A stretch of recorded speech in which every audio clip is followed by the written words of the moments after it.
Good morning, everyone. Going to read the next episode of Little Women, and this will be episode 8, where we left off in the middle of chapter 12. And hope you all enjoy. This does me good. That's worth millions of money and pecks of praise. Oh, Marmee, I do try. I will keep on trying and not get tired since I have you to help me. Laying her head on her arms, Jo wet her little romance with a few happy tears, for she had thought that no one saw and appreciated her efforts to be good, and this insurance was doubly precious and doubly encouraging, because unexpected and from the person whose commendation she most valued. Feeling stronger than ever to meet and subdue her Apollonian, she pinned the note inside her frock as a shield and a reminder unless she be taken unaware, and proceeded to open her other letter, quite ready for either good or bad news. In big dashing hand, Laurie wrote, Dear Jo, what ho! Some English girls and boys are coming to see me tomorrow, and I want to have a jolly time. If it's fine, I'm going to pitch my tent in Longmeadow and row up the whole crew to lunch and croquet and have a fire, make messes, gypsy fashion, and all sorts of larks. They are nice people and like such things. Brooke will go to keep us boys steady, and Kate Vaughn will play propriety for the girls. I want you all to come. Can't let Beth off at any price, and nobody shall worry her. Don't bother about rations. I'll see to that and everything else. Only do come. There's a good fellow. In a tearing hurry, yours ever, Laurie. Here's richness, cried Jo, flying in to tell the news to Meg. Of course we can go, Mother. It will be such a help to Laurie, for I can row, and Meg to see to lunch, and the children will be useful in some way. I hope the Vaughns are not fine grown-up people. Do you know anything about them, Jo? Asked Meg. Only that there are 4 of them. Kate is older than you, Fred and Frank, twins, about my age, and a little girl, Grace, who is 9 or 10. Laurie knew them abroad, and liked the boys. I fancied from the way he primed up his mouth in speaking of her that he didn't admire Kate much. I'm so glad my French print is clean. It's just the thing and so becoming, observed Meg complacently. Have you anything decent, Jo? Scarlet and gray boating suit, good enough for me. I shall row and tramp about, so I don't want any starch to think of. You'll come, Betty? If you won't, let any boys talk to me. Not a boy. I like to please Laurie, and I'm not afraid of Mr. Brooke. He is so kind, but I don't want to play or sing or say anything. I'll work hard and not trouble anyone, and you'll take care of me, Jo, so I'll go. That's my good girl. You do try to fight off your shyness, and I love you for it. Fighting faults isn't easy, as I know, and a cheery word kind of gives a lift. Thank you, Mother. And Jo gave the thin cheek a grateful kiss, more precious to Mrs. March than if it had given back the rosy roundness of her youth. I had a box of chocolate drops in the picture I wanted to copy, said Amy, showing her mail. And I got a note from Mr. Lawrence asking me to come over and play to him tonight before the lamps are lighted. And I shall go, added Beth, whose friendship with the old man prospered finely. Now let's fly around and do double duty today so that we can play tomorrow with free minds, said Jo, preparing to replace her pen with a broom. When the sun peeped into the girls' room early the next morning to promise them a fine day, he saw a comical sight. Each had made such preparation for the fete as seemed necessary and proper. Meg had an extra row of little curl papers across her forehead. Jo had copiously anointed her afflicted face with cold cream.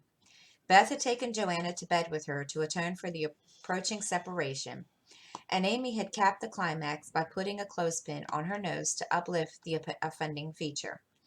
It was one of the kind of artists used to hold the paper on their drawing boards, therefore quite appropriate and effective for the purpose it was now being put. This funny spectacle appeared to amuse the son, for he burst out with such radiance that Joe woke up and roused her sisters by a hearty laugh at Amy's ornament. Sunshine and laughter were good omens for a pleasure party, and soon a lively bustle began in both houses.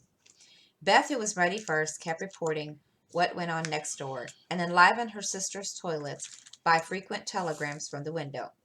"There goes the man with the tent. I see Mrs. Barker doing up the lunch in a hamper and a great basket.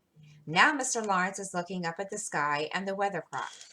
I wish he could go too. There's Laurie, looking like a sailor. Nice boy. Oh, mercy me! Here's a carriage full of people. A tall lady, a little girl, and two dreadful boys. One is lame, poor thing. He's got a crutch. Laurie didn't tell us that. Be quick, girls. It's getting late. Why, there's Ned Moffat, I do declare. Meg, isn't that the man who bowed to you one day when we were shopping? So it is. How queer that he should come. I thought he was at the mountains. There is Sally. I'm glad she got back in time. Am I all right, Joe? Cried Meg in a flutter. A regular daisy. Hold up your dress and put your hat on straight. It looks sentimental tipped that way and will fly off at the first pop. Now then, come on. Oh, Joe, you are not going to wear that awful hat. It's too absurd. You shall not make a guy of yourself, remonstrated Meg, as Joe tied down with a red ribbon the broad-brimmed, old-fashioned leghorn Laurie had sent for a joke. I just will, though, for it's capital. So shady, light, and big. It will make fun. And I don't mind being a guy if I'm comfortable. With that, Joe marched straight away, and the rest followed. A bright little band of sisters, all looking their best in summer suits with happy faces under the jaunty hat brims. Laurie ran to meet them and present them to his friends in the most cordial manner. The lawn was the reception room, and for several minutes a lively scene was enacted there. Meg was grateful to see that Miss Kate, though 20, was dressed with simplicity, which American girls would do well to imitate, and who was much flattered by Mr. Ned's assurances that he came especially to see her. Joe understood why Laurie primmed up his mouth when speaking of Kate, for that young lady had a stand-off, don't-touch-me air, which contrasted strongly with the free and easy demeanor of the other girls. Beth took an observation of the new boys and decided that the lame one was not dreadful, but gentle and feeble, and she would be kind to him on that account. Amy found Grace a well-mannered, merry little person, and after staring dumbly at one another for a few minutes, they suddenly became very good friends. Tents, lunch, and croquet utensils having been sent on beforehand. The party was soon embarked, and the two boats pushed off together, leaving Mr. Lawrence waving his hat on the shore. Laurie and Joe rowed one boat, Mr. Brooke and Ned the other, while Fred Vaughn, the riotous twin, did his best to upset both by paddling about in a wary little like a disturbed water bug. Joe's funny hat deserved a vote of thanks, but for it was of general utility. It broke the ice in beginning by producing a laugh. It created quite a refreshing breeze, flapping to and fro as she rode, and would make an excellent umbrella for the whole party if a shower came up, she said. Miss Kate decided that she was odd, but rather clever, and smiled upon her from afar. Meg in the other boat was delightfully situated face to face with the rowers, who both admired the prospect and feathered their oars with uncommon skill and dexterity. Mr. Brooke was a grave and silent young man, with handsome brown eyes and a pleasant voice. Meg liked his quiet manners and considered him a walking encyclopedia of useful knowledge. He never talked to her much, but he looked at her a good deal, and he felt sure that he did not regard her with aversion. Ned, being in college, of course, put on all the airs which freshmen think if they're bounden duty to him soon. He was not very wise, but very good-natured, and altogether an excellent person to carry on a picnic. Sally Gardner was absorbed in keeping her white pique dress clean and chattering with the ambiguous Fred, who kept Beth in constant terror by his pranks. It was not far to Longmeadow, but the tent was pitched and the wickets down by the time they arrived. A pleasant green field with three wide spreading oaks in the middle, and a smooth strip of turf for croquet. "Welcome to Camp Lawrence," said the young host as they landed with exclamations of delight. "Brooke is commander in chief. I'm commissary general. The other fellows are staff officers, and you ladies are company. The tent is for your especial benefit, and that oak is your drawing room.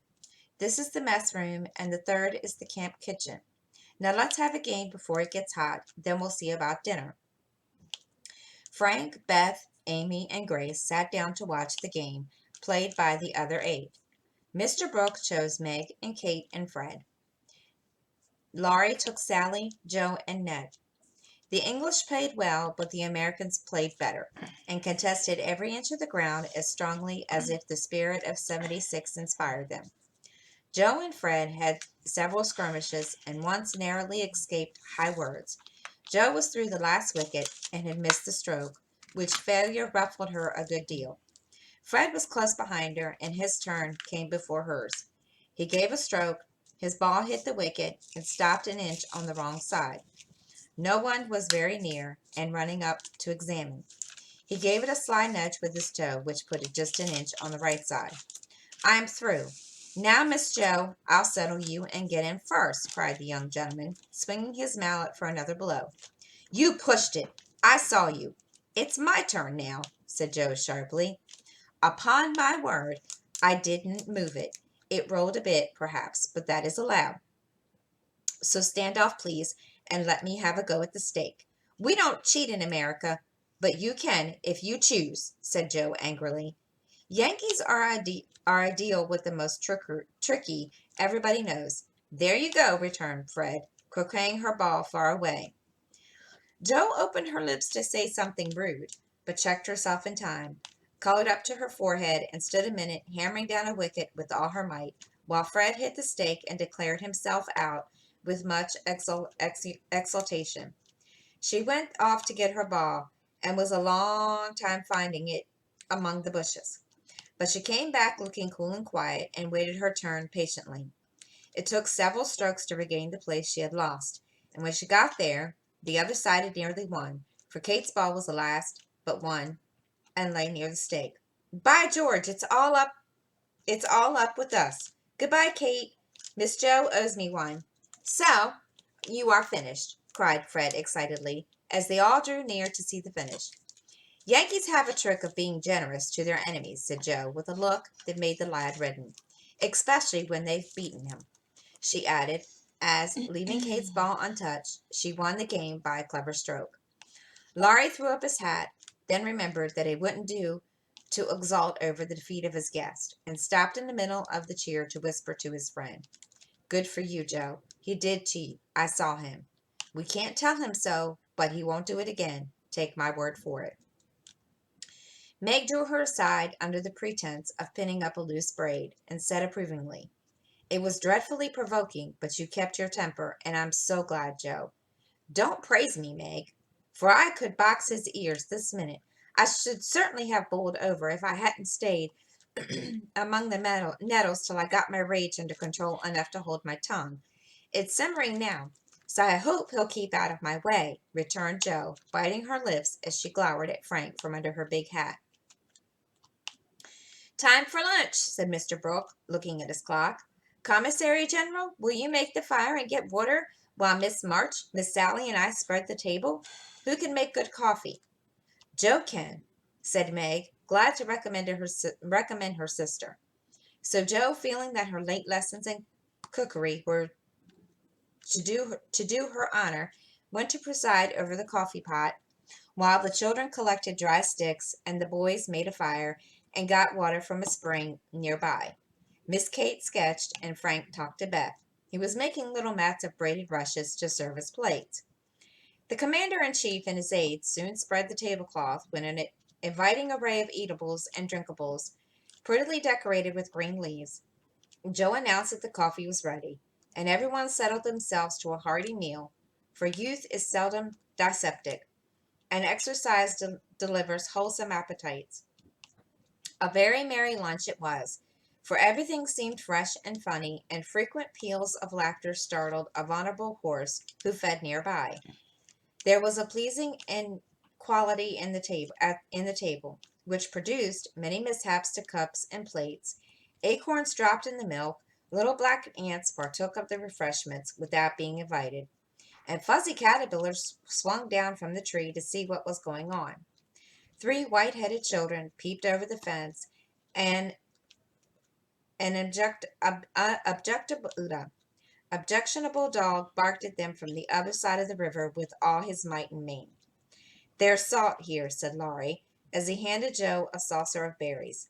"Thank you. I prefer spiders," she replied, fishing up two unwary little ones who had gone to a creamy death.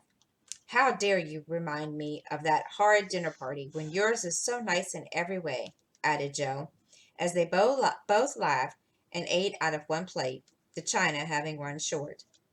"I had an uncommonly good time that day, and I haven't gotten over it yet.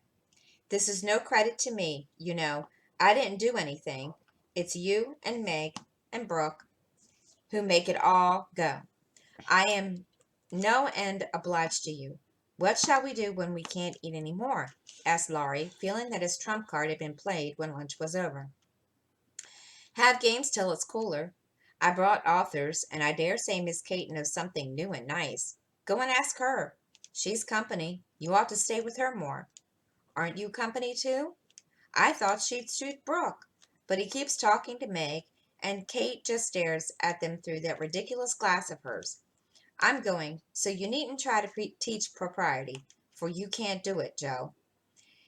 Miss Kate did know several new games, and as the girls would not, and the boys could not, eat any more, they all adjourned to the drawing room to play rigmarole. One person begins a story, any nonsense you like, and tells as long as he pleases, only taking care to stop short at some exciting point, when the next takes it up and does the same. It's very funny and well done, and makes perfect jumble of comical stuff to laugh over. "Please start, Mr. Brooke," said Kate, with a commanding air, which surprised Meg, who treated the tutor with as much respect as any other gentleman.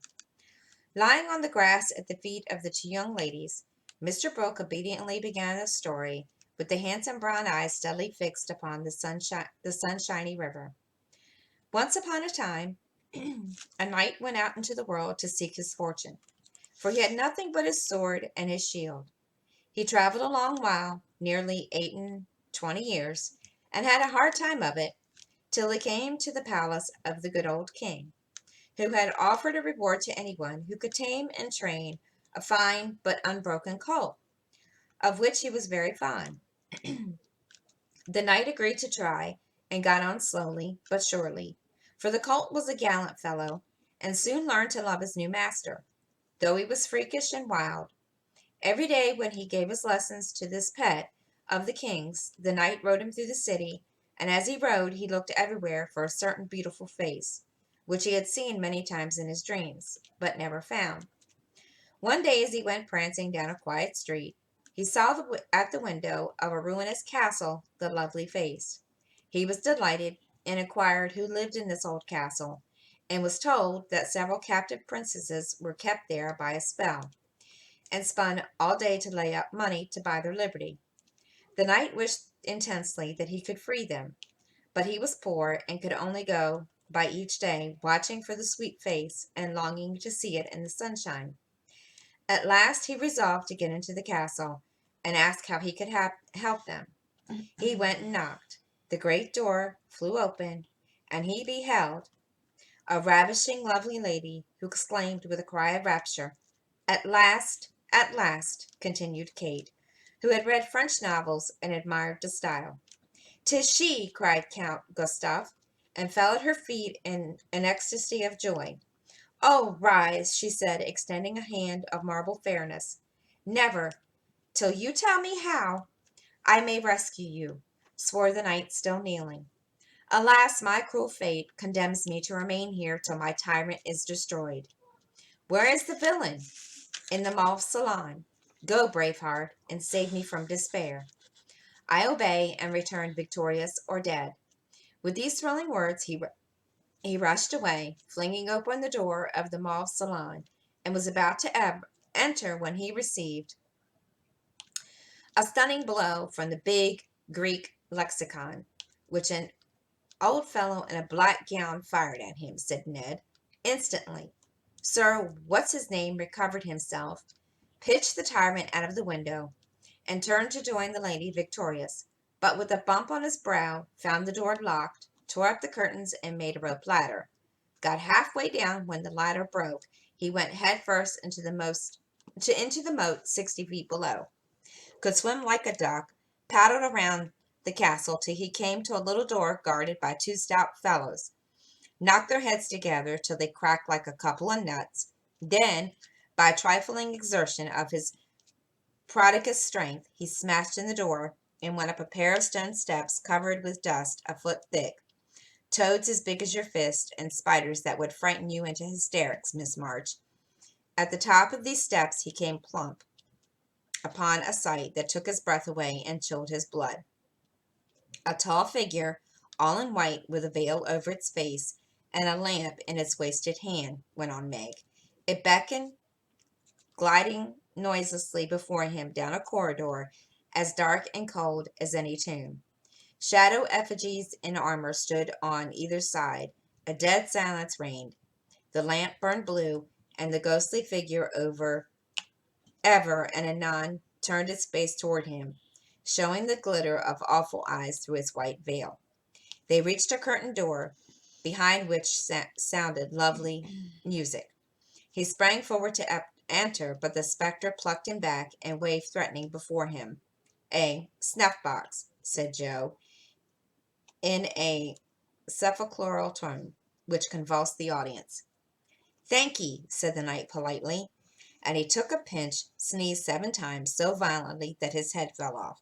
"Ha, ha!" laughed the ghost, and having peeped through the peephole at the princesses spinning away for dear life, the evil spirit picked up our victim and put him in a large tin box where there were 11 other knights packed together without their heads, like sardines, who all rose and began to dance a hornpipe, cut in Fred, as Joe paused for a breath. And as they danced, the rubbishy old castle turned to a man of war in full sail. "Up with the jeep! Reef the tops, aye illards! Helm hard a lee, and man the guns!" roared the captain, as a Portuguese pirate hove in sight, with a black flag as ink flying from her foremast.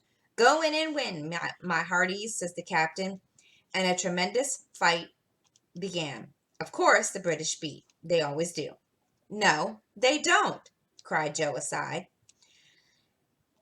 Having taken the pirate captain prisoner, sailed slap over the schooner, whose decks were piled high with the dead, and whose lee scuppers ran blood, for the order had been cutlasses and die hard.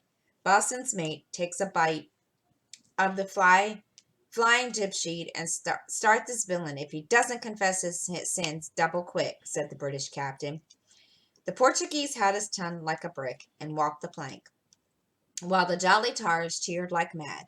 But the sly dog dived, came up under the man of war, scuttled her, and down she went, with all sail set, to the bottom of the sea,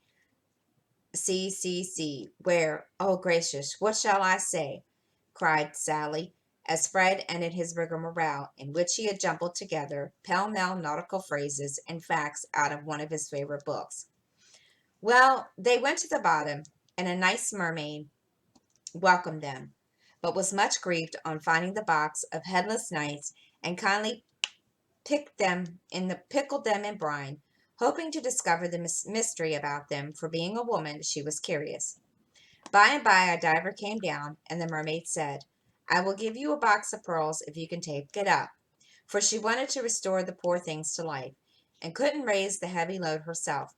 So the diver hoisted it up, and was much disappointed on opening it to find no pearls. He left it in a great lonely field, where it was found by a little goose girl who kept 100 fat geese in the field, said Amy, when Sally's invention gave out. The little girl was sorry for them, and asked an old woman what she should do to help them. "Your geese will tell you. They know everything," said the old woman. So she asked what she should use for new heads, since the old ones were lost, and all the geese opened their 100 mouths and screamed. Cabbages! Continued Laurie promptly. Just the thing, said the girl, and ran to get 12 fine ones from her garden. She put them on.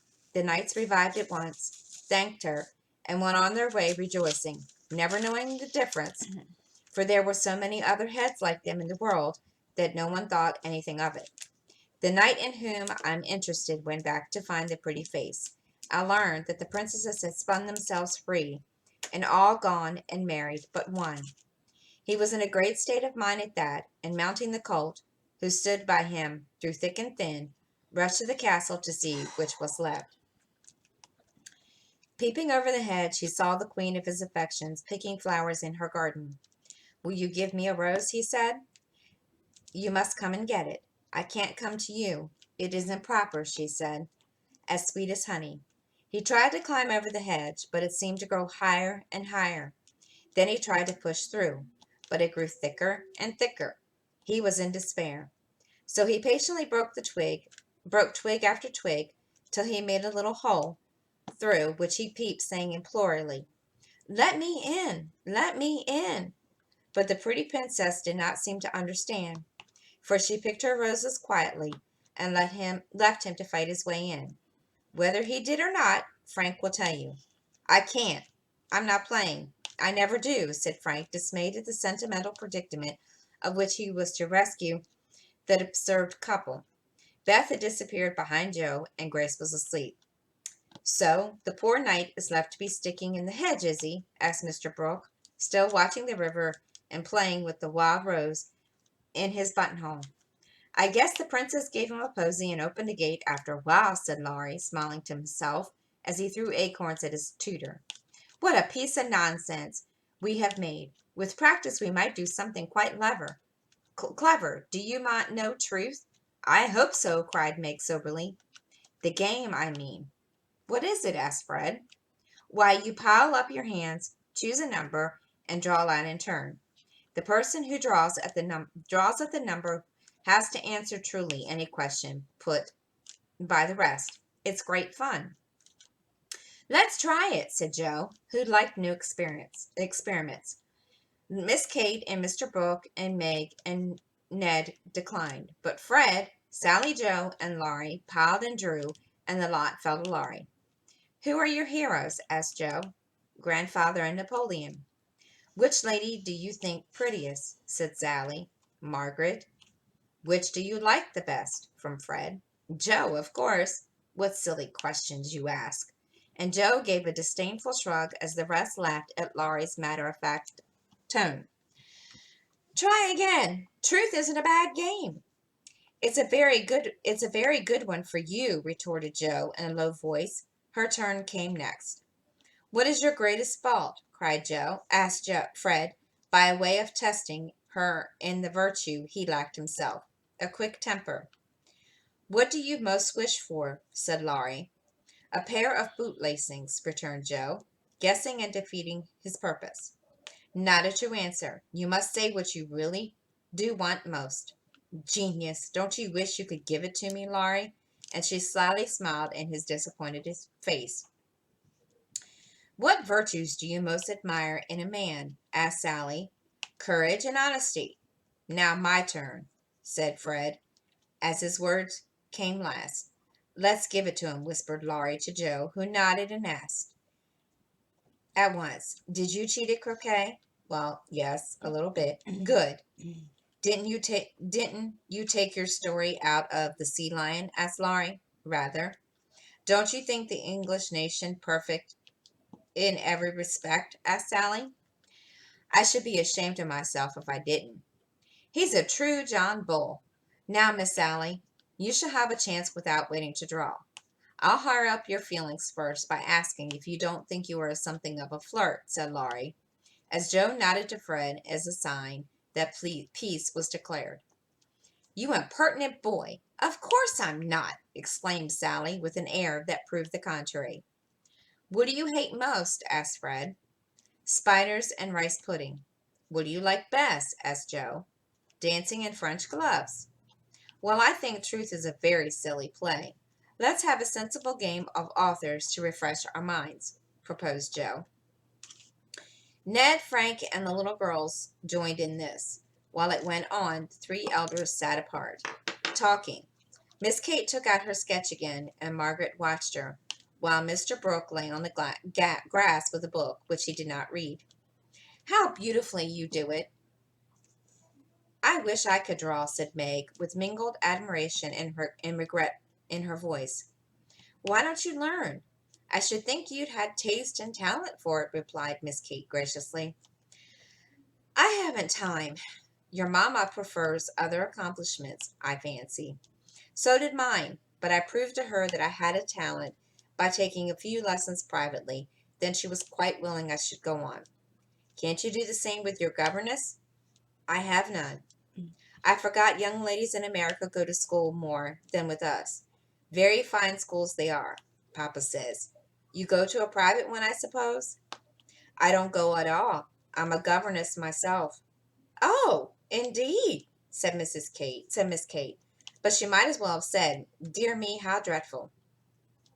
For her tone implied, and something in her face made Meg color, and wish she had not been so frank.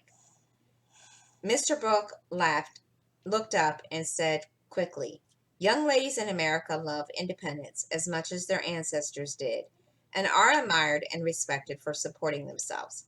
Oh, yes, of course. It's very nice and proper in them to do so. We have, many most respectable and worthy young women who do the same and are employed by the nobility, because, being the daughters of a gentleman, they are both well bred and accomplished, you know, said Miss Kate in a patronizing tone that hurt Meg's pride, and made her work seem not only more distasteful, but degrading. Did the German song suit, Miss March? Inquired Mr. Brooke, breaking an awkward pause. Oh, yes, it was very sweet, and I'm much obliged to whoever translated it for me. And Meg's downcast face brightened as she spoke. Don't you read German? Asked Miss Kate with a look of surprise. Not very well. My father who taught me is away, and I don't get on very fast alone, for I've no one to correct my pronunciation. Try a little now. Here's a Schiller's Mary Stuart and a tutor who loves to teach. And Mr. Brooke laid his book on her lap with an inviting smile. It's so hard. I'm afraid to try, said Meg, grateful but bashful in the presence of the accomplished young lady beside her. I'll read a bit to encourage you. And Miss Kate read one of the most beautiful passages in a perfectly correct but perfectly expressionless manner. Mr. Brooke made no comment as she returned the book to Meg, who said innocently, I thought it was poetry. Some of it is. Try this passage. There was a queer smile about Mr. Brooke's mouth as he opened at poor Mary's lament. Meg, obediently following the long grass blade which her new tutor used to point with, read slowly and timidly, unconsciously making poetry of the hard words by the soft intonation of her musical voice. Down the page went the green guide, and presently, forgetting her listener in the beauty of the sad scene, Meg read as if alone, giving a little touch of tragedy to the words of the unhappy queen. If she had seen the brown eyes then, she would have stopped short, but she never looked up, and the lesson was not spoiled for her.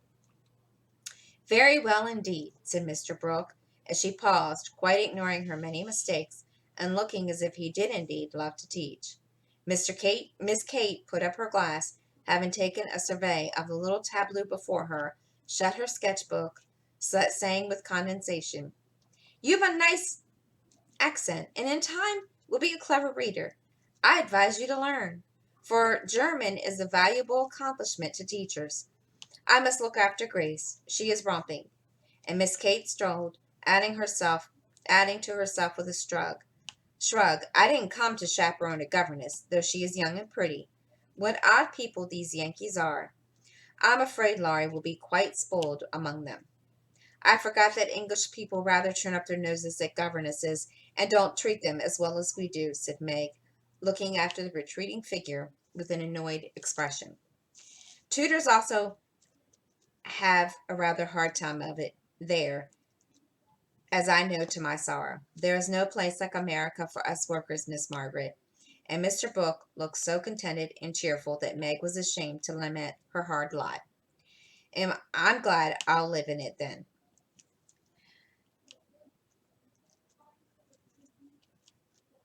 Okay, guys, that is episode 8. Thank you for listening and have a great day.